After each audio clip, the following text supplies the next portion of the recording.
আসসালামু আলাইকুম ভিউয়ার্স, আশা করি সকলেই ভালো আছেন। আজকে আমরা একটু ছোট্ট একটা ধারণা দেব যে এসইও ওয়েবমাস্টার টুল ড্যাশবোর্ডটা কিভাবে কাজ করে এবং ড্যাশবোর্ডটা কি আসলে কি সিস্টেম।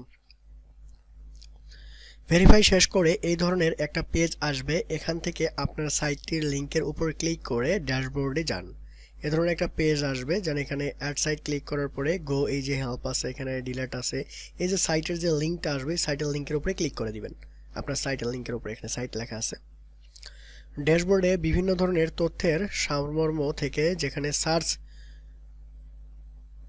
কোয়েরিজ, এখানে আপনার সাইট খোঁজার জন্য গুগলকে কোন কোন শব্দ ব্যবহার করা হয় এসব শব্দের তালিকা থাকে।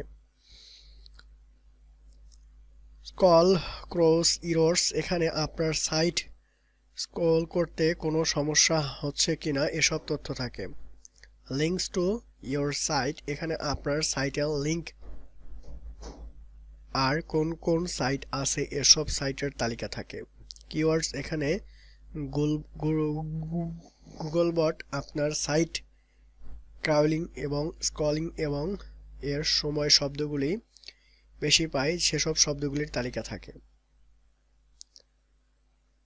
সাইট ম্যাপস, এখানে সাইট ম্যাপ সাবমিট করছেন কিনা বা করলে সাইট ম্যাপের কতটি ইউআরএল গুগলের ডেটাবেজের নেওয়া হয়েছে সেটির তথ্য থাকে। মানে প্রত্যেকটি জিনিস এখানে পার্ট বাই পার্ট দেওয়া হয়েছে। এখানে আপনি দেখছেন help with, recommendation, comments, about, help centre, সবকিছু আপনি পাবেন এখানে, ঠিক আছে। তো thank you so much watching this videos. আশা করি বাকিগুলো আপনারা করতে পারবেন, বাকি কাজগুলো।